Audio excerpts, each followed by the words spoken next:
भगवंताच्या भजनामध्ये आम्ही दंग झाल्याच्या नंतर आम्हाला सर्वस्वाचा विसर पडणं, पदाला जे व्यक्ती प्राप्त होते ना तिला म्हणतात अवस्था. आणि गवळणी याच पदाला प्राप्त झाल्या होत्या. एक गवळण बाजारासाठी निघाली होती. मग बाजारासाठी निघाल्यानंतर दही दूध ताक बरंच विकण्याचं साहित्य बरंच होतं. बरंच साहित्य असल्यानंतर मग तिनं काय केलं, सगळीच लोक नंदबाबाच्या वाड्यावरती जातात. तिथं भगवंत जन्माला आलाय तिला कळालं म्हणून हिलाही वाटलं जाता जाता देवाचं दर्शन घ्यावं. देवाचं दर्शन घेऊन पुढे बाजारासाठी निघून जावं म्हणून तिने तर दही ताक तूप लोणी होते त्याचे डेरे खाली उतरले आणि जे दर्शनासाठी जी महिला होत्या ना त्या महिलेच्या रांगेमध्ये लागली. रांगेमध्ये लागल्यानंतर एक एक महिला एक एक गवळण दर्शन करून ती हिची वेळ आली. आल्याच्या नंतर हिनं देवाला पाहिलं, समाधी अवस्थेला प्राप्त झाली. देवाला पाहिल्यानंतर सगळंच विसरून गेली. आपल्याला बाजाराला जायचंय, आपले माठ बाहेर आहेत, आपल्याला दूध विकायचंय, आपल्याला दही विकायचंय, सगळं विसरलं आणि तशीच तिथं जाऊन उभी राहिली. बाकीच्या गवळणी आल्या, ओढून बाहेर काढली. अगं चल बाजूला बाकीच्यांना दर्शन करावं. ही बाहेर आली तरी वाड्याच्या जवळ आजूबाजूला पाहते. बाकीच्या गवळणीने तो माठ उचलला, तिच्या डोक्यावरती दिला, म्हणले आपल्याला बाजारासाठी जायचंय चला. त्या गवळणीच्या बरोबर ही सुद्धा गेली. कुणाबरोबर बोलली नाही, काही नाही. बाकीच्या गवळणी आवाज देऊ लागल्या. बाकीच्या गवळणी दही घ्या, दूध घ्या, ताक घ्या, लोणी घ्या, हे सगळे आवाज देऊ लागल्यानंतर तिला म्हटले अगं तू पण आवाज दे ना. जर तू आवाजच दिला नाही तू तुझ्या माठामधला माल संपणार तरी कसा. आणि हिला ज्यावेळेस आवाज द्यायला सांगितला ती आवाज काय द्यायला लागली, गोविंद घ्या कोणी दामोदर घ्या, गोविंद घ्या कोणी दामोदर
घ्या, दामोदर घ्या.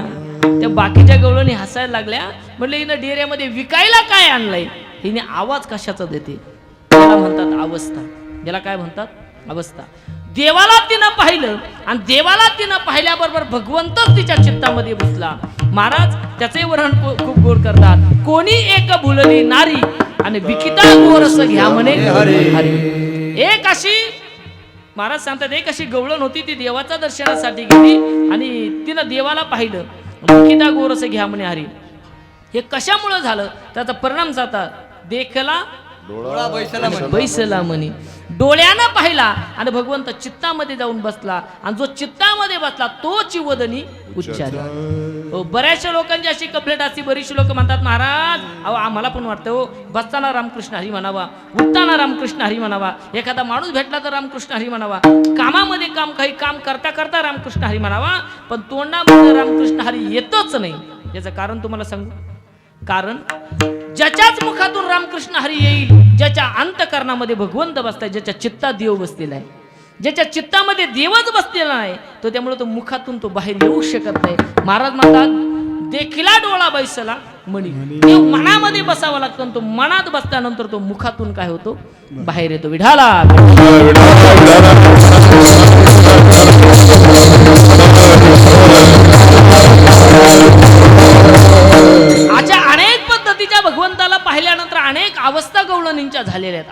अवस्था झालेल्या आहेत. एक गवळण पहा, देवाला पाहण्यासाठी बऱ्याचशा गवळणी जायच्या. गावामध्ये चर्चा चालली. एवढं का सांगतो कारण का देवाचा जन्मोत्सव हा बराचसा दिवस चालला होता. सगळी सृष्टी जागच्या जागी थांबली होती आणि तो सर्व आनंद उत्सव भगवंताचा पाहत होते. सगळ्या गवळणी भगवंताच्या दर्शनासाठी जायच्या. सगळ्या तरुण गवळणी जायच्या. त्याच्यामध्ये वृद्ध गवळण होती, म्हातारी गवळण होती. तिला वाटलं सगळी देवाला पाहायला जातात, मी का देवाला पाहायला जाऊ शकत नाही का? सगळ्याच ज्या महिला ज्या तरुण गवळणी आहेत त्या सुंदर पद्धतीचे मेकअप करतात, नवीन कपडे घालतात, चांगल्या चांगल्या हेअरस्टाईल, त्यावेळेस नसतील हेअरस्टाईल पण चांगल्या पद्धतीचं नटून सजून देवाला भेटण्यासाठी जातात. त्या गवळणीला असं वाटलं मी जरी म्हातारी असते तरी मला का नटता येत नाही का? मग तिनं काय केलं, म्हातारं बसतो होतं देवळाजवळ, त्याला मिस कॉल मारला, त्यास फोन नव्हते म्हणजे निरोप धाडला. म्हातारं घरी आलं. घरी आल्यानंतर हिच्या लग्नामध्ये भेटलेली 80-85 वर्षाची ही गवळण, हिच्या लग्नामध्ये भेटलेलं ते मेकअपचं किट, मोठा ट्रंक होता, ती माळ्यावरती टाकली होती. ह्या म्हातारीनं ती ओढत ओढत खाली आणली. आणल्यानंतर म्हातारीने ते ट्रंक खोली, तो दरवाजा उघडला, त्याच्यामधले मेकअपचं साहित्य काढलं, एक आरसा घेतला. म्हातारीनं सुंदर अशी साडी परिधान केली, साडी नेसली आणि त्या आरशाच्या समोर जाऊन म्हातारीनं मेकअप करायला सुरुवात केली. म्हातारं म्हटलं म्हातारीच्या डोक्यावर परिणाम झाला, असं बरेच म्हातारी म्हणतात. आणि म्हातारं आपलं घराच्या बाहेर जाऊन बसलं. अर्धा तास म्हातारीची मेकअप चालली. किती? अर्धा तास. आणि अर्धा तास मेकअप चालल्याच्या नंतर तिनं ट्रंक खाली घेण्यापासून मला देवाला बघायला जायचंय, मला कृष्णाला पाहायचंय, मला कृष्णाला पाहायचंय, त्याचं स्वरूप पाहायचंय, मला देव पाहायचा आहे. खाली घेतली, ट्रंक उकडली, तरी मनामध्ये तेच मेकअपचं साहित्य काढलं. आरशामध्ये स्वतःला पाहते पण तिला स्वतः नाही दिसते, भगवंतच दिसले. याचं नाव अवस्था. तिथं गेल्यानंतर मेकअप केला आणि मेकअप केल्याच्या नंतर तिनं थोडासा पदर आपल्या डोक्यावरती घेतला, बाहेर बसलेल्या म्हाताऱ्याला बोलावलं आणि म्हाताऱ्याला म्हणले सांगा बरं आता मी कशी दिसते. मला विचारलं, म्हातारा म्हटले सांगा बरं मी कशी दिसते. म्हातारा म्हटलं एक नंबर दिसते, एक नंबर. हो, जसं का शिमग्याचं सोंग जसं दिसतं ना तशी दिसते. का बरं? का परिणाम असा झाला होता, मेकअप करण्यासाठी ती गवळण, जी म्हातारी गवळण आहे ती तिथं बसली, पण त्याचा परिणाम काय झाला मला वाटतं कदाचित जरीव असेल, मला माहित नाही, पण अतिशय गोड त्याच्यामध्ये सांगितलंय. काळ हरी तुझ्या मुरारीच्या पायी रे, काळ तुझ्या मुरारीच्या पायी रे, मन मोहिने रे, मन मोहिने, मन मोहिने रे, मन मोहिने. हरी तुझ्या मुरारीच्या पायी रे, काळ तुझ्या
महाराजांना गोड वर्णन केलं.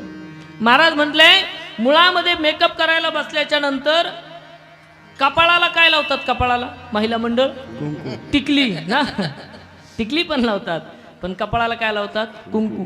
कुंकू ही कपाळाला लावण्याची वस्तू आहे. डोळ्यामध्ये काय भरतात? काजळ. डोळ्यामध्ये काजळ भरायचं आणि कपाळाला कुंकू लावायचं. पण देवाचं ध्यान करता करता करता अवस्थेला अशा प्राप्त झाली का जे डोळ्यामध्ये घालायचं काजळ होतं ते तिने कपाळाला लावलं, आणि जे कपाळाला लावायचं जे कुंकू होतं ते तिने डोळ्यामध्ये भरलं. कंपाळी काजळ डोळ्यामध्ये कुंकू, आणि ती हळद होती ना, हळद, त्या हळदीनं तिने तिचा मळवट भरला. हळदीने मळवट भरी रे, मन मोहिले रे, मन मोहिले. याला म्हणतात अवस्था. जोपर्यंत जीव भक्तीमध्ये या अवस्थेला प्राप्त होत नाही तोपर्यंत त्याच्या भक्तीचं काही खरं नाही. विढाला गवळणी ती सांगती, देवाला पाहिलं त्या हरीला पाहिलं, त्याचा परिणाम काय झाला? हरीने माझे हरिले चित्त, भार वित्त विसरले. आता मी सगळंच विसरले. हे गवळण म्हटली, हिच्या डोक्यावरती परिणाम झालाय, हिला पहिल्यांदा हिच्या घरी लावा, हिला घरी पाठवून द्या. तर ती गवळण म्हणू लागली, कोणतं घर आणि कसलं घर? हे दुसऱ्या चरणामध्ये. आता कैसी जाऊ घरा, जय हो. आता कैसी जाऊ घरा, आता कैसी जाऊ घरा, आता कैसी जाऊ घरा, आता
कैसी मध्ये आता कैशी जाऊ घरा. कोणत्या घराला जायचं? कुठलं घर? घर माझं नाही, दार माझं नाही, पती माझा नाही, मुलं बाळ माझी नाही, कुणीच नाही. माझा आहे तो फक्त कोण? आता देव. ज्याला पाहिलेला आहे, जो भगवान परमात्मा आहे, तोच फक्त माझा आहे. याचं नाव आहे अवस्था. आता कैशी जाऊ घरा नोवे भरा हा लौकिक.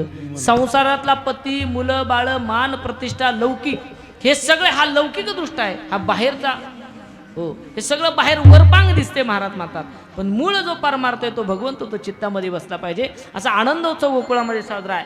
पहिल्या दिवशी देवानं चोरी केली, एका गवळणीच्या घरामध्ये गेले, भगवंतानं चोरी केली. भगवंतानं चोरी करून भगवंत बाहेर आले आणि सकाळच्या वेळेमध्ये ती गवळण उठली. आणि ती गवळण उठल्यानंतर त्या गवळणीतल्या घरचा सर्व अस्तव्यस्त सारा पसारा पाहिला. तर ती गवळणीनं डोक्याला हात लावला. काय त्या गवळणीनं दृश्य पाहिलं होतं महाराज? काय दृश्य? महाराज म्हणतात, पाहती गवळणी तव ती पालती दुधानी. त्या गवळणीनं पाहिलं, ती दुधानी उलती पालती केली, दही दूध ताक तूप लोणी खाल्लेलं, ते डेरे तसे टाकवलेलं. असा प्रसंग पाहिल्यानंतर तिला वाटलं असेल, चला कुणीतरी खाल्लं असेल, काही विशेष नाही वाटलं. पण त्या दिवसापासून सर्रास गोकुळामध्ये चोऱ्या होऊ लागल्या. दररोज 2-2 घरं फोडायची, दररोज 3-3. पहिल्यांदा एकच घर फुटायचं, नंतर 2 फुटायला सुरुवात झाली, नंतर रात्री 3 फुटायला सुरुवात झाली. हे कसं काय सांगू तुम्हाला? कारण का पहिल्यांदा हे जे मंडळ होतं ना देवाचं, ते मंडळ लहान होतं. पण जसे जसे सभासद वाढू लागले, जसे सभासद वाढले का चोऱ्या जास्त सुरुवात. मला बाकीचं नाही सांगायचं, लक्षात ठेवा. देवाच्या मंडळामध्ये सभासद वाढले, त्याचा परिणाम काय झाला तर एक चोरी करून त्यांचं पोट भरत नव्हतं. मग त्यावेळेस अनेक चोऱ्या होऊ लागल्या. देव म्हणायचं याल तरी याल लागे, अवघे माझ्या मागे मागे आजी देतो पोट भरी. पुढे म्हणाल तो वरी. तुम्ही माझ्या पाठीपाठ या, कोणी कोणाशी ना बोलायचं नाही चोरी करताना. हो, हळूहळू चालायचं, कोणी कोणाशी बोलायचं नाही. चोरीचे सुद्धा काही नियम असतात. देव म्हटले सगळे नियम पाळले तर चांगल्या पद्धतीची चोरी होऊ शकते. पण चोरीतला एखादा जरी नियम चुकला तर चोर सापडल्याशिवाय राहत नाही. अशा अनेक चोऱ्या होऊ लागल्या, अनेक चोऱ्या होऊ लागल्या. त्या गवळणी त्रस्त झाल्या. त्या गवळणी त्रस्त झाल्यानंतर त्या गवळणी हळूहळू त्यांना जाणवायला लागलं की या गोकुळामध्ये चोऱ्या होतात. ह्या चोऱ्या कोण करतो. त्यांना संशय आला का ह्या जो चोऱ्या आहे ते भगवान श्रीकृष्ण करतात, कान्हा ह्या चोऱ्या करतोय. म्हणून सगळ्या गवळणी नंदबाबाच्या वाड्यावरती आल्या. हा नंदबाबाच्या वाड्यावरती येऊन गाऱ्हाणं देऊ लागल्या. काय गाऱ्हाणं देतात महाराज म्हणतात. पहिली आली धावून, त्यांनी बाई काय केली मात, पतीची दाढी माझी वेणी, दोन्हीची गाठ मारली. अनेक पद्धतीनं त्या खोड्या सांगू लागल्या की रात्री हा माझ्या घरी आला, आम्ही पती पत्नी झोपलो असताना हा जवळ आला, दही दूध ताक तुपलोनी खाल्लं आणि पतीची दाढी माझी वेणीची यानं गाठ मारली. गाठ बाई कोणाशी. काय करावं देवा, हा तुझा कृष्ण असा आहे मैया का तो खूप खोडकर करतो. मैया म्हटले जाऊ दे, बारकं पोरगं आहे, बाजूला हो. दुसरी आली, तुझं काय केलं. अनेक पद्धतीच्या गवळणी खोड्या सांगू लागल्या. एक गवळण म्हटली अहो यानं काय केलं, रात्री माझ्या घरी आला, दही दूध ताक तुपलोनी खाल्लं. जेवढी जनावरं होती गाई म्हैशी काय ज्या होत्या त्या सगळं यानं गोठ्यातल्या सोडून दिला आणि गावामध्ये गेला आणि कुंभारदादाची गाढवं घेऊन आला आणि रात्री त्या गाई म्हशीच्या जागेवरती नेऊन बांधली. मला काय माहिती, मी दररोजच्या सारखी झोपेत उठले, डोळे चोळत बादली घेऊन गेले आणि धारेला बसले. कुणाच्या खाली. गाढवाच्या खाली. जसं पाणी मारलं तसं लगेच त्यांना आशीर्वाद दिला. शुभं करोती कल्याण. लाथ मारली त्यांनी. अगं काय तुझा काना असा आहे, काय तुझा कृष्ण आहे. मैया म्हटली जाऊ दे, बारकं पोर काय, बारक्या पोराचं काय घ्यायचं. दे सोडून अनेक पद्धतीनं भगवंतानं खोड्या करू लागल्या. नाना पद्धतीच्या खोड्या होऊ लागल्या. नंतर त्या गवळणी त्रास्त झाल्या. हो, यशोदे कृष्णाशी सांगावे, गोकुळी राहावे का जावे. मैया म्हणली ऐका, तुम्ही म्हणताय माझं पोरग चोरी करताय, पण कोणतीही चोरी सिद्ध होण्यासाठी पुरावा लागतो. काय लागतो. पुरावा लागतो. जोपर्यंत चोरी सिद्ध होण्यासाठी जोपर्यंत पुरावा नसतो तोपर्यंत चोरी सिद्ध होत नाही. मैयानं खडसून सांगितलं माझ्या मुलावरती तुम्ही आळ घेताय, जमणार नाही, पुरावा दाखवा, पुरावा. त्याच्यामध्ये एक गवळण आली, तरुण गवळण होते, धावत पुढाली. म्हणली मैया ऐका, मी यायला थोडीशी लेट झाले, पण ऐका माझं सुद्धा गारण ऐकून घ्या. मैया म्हणली काय झाली, बोल पटकन. 11:15 वाजले, किती वेळ तुझं गारण ऐकायचं, बोलून घे पटकन. ती मैया म्हणली, मैयाला सांगते मैया रात्री हा माझ्या घरी आला. रात्री घरी आल्याच्या नंतर आम्ही एकत्रित कुटुंब पद्धती होती, सगळे जेवण करायला एकत्र बसले. मी सगळ्यात लहान आहे म्हणून वाढण्याचं काम माझ्याकडे होतं. सगळे गोल आकारानं बसले, 20-25 माणसाचं आमचं कुटुंब आहे. त्याच्यामध्ये मी सगळ्यात लहान आहे. मी वाढण्यासाठी तिथे गेले. कृष्ण खालच्या गल्लीनं आला. माझा सासरा म्हणला कोण आहे, कोणाचा पोरगा आहे. मीच म्हणलं कृष्ण आहे, कान्हा आहे, लाला आहे. तर सासरा म्हणला ये बाळा ये, जेवण कर.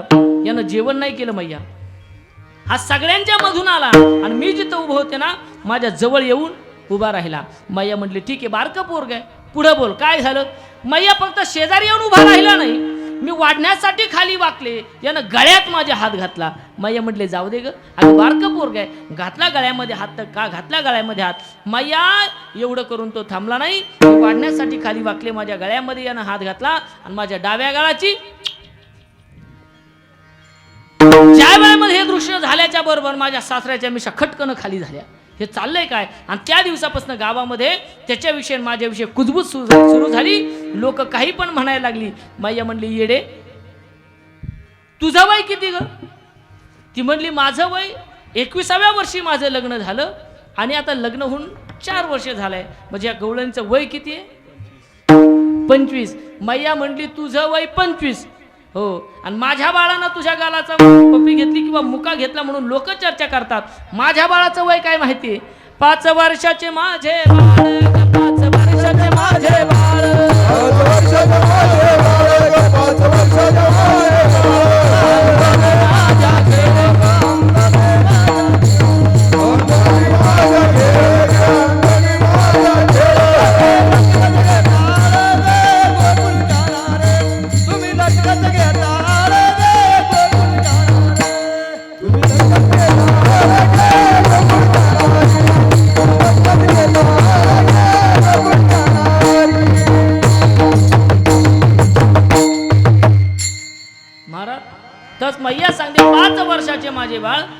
अंगणी माझ्या खेळ.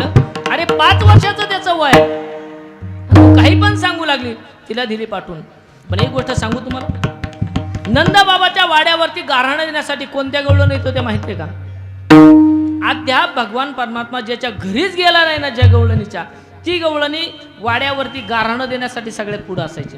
कारण का तिला माहिती आहे हा माझ्या घरी येत नाही, याला माझी आठवणच नाही, पण ज्यावेळेस मी स्वतः जाऊन याचं गाऱ्हाणं देईल कमीत कमी त्यावेळेस माझी आठवण याला मी जाणीव करून देईल. आणि रागाच्या का पोटी होईना भगवंत माझ्या घरी येईल, त्याचे पाय माझ्या घराला लागेल, दही दूध ताक तूप लोणी खाईल, तेवढं लीला करेल आणि तो आनंद मला उपभोगायला मिळेल. ही गवळणीची इच्छा होती.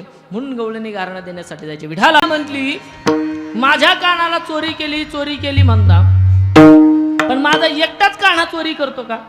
चोरी करण्यामध्ये जरी समजा तुम्ही म्हणले का कृष्णानं चोरी केली, अगं माझ्या घरी 9 लक्ष गायी आहेत. किती?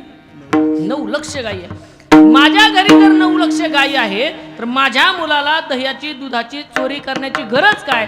माझा मुलगा चोरी करतो, पण माझ्या मुलाबरोबर चोरी करणारे कोण आहेत हे पहिले शोधा. नंतर यांच्या लक्षात आलं का कृष्ण चोरी करतो हे मान्य आहे, पण कृष्ण स्वतःसाठी चोरी करत नाही. कुणासाठी? जे सवंगडी आहेत त्या सवंगड्यासाठी कृष्ण चोरी करतो.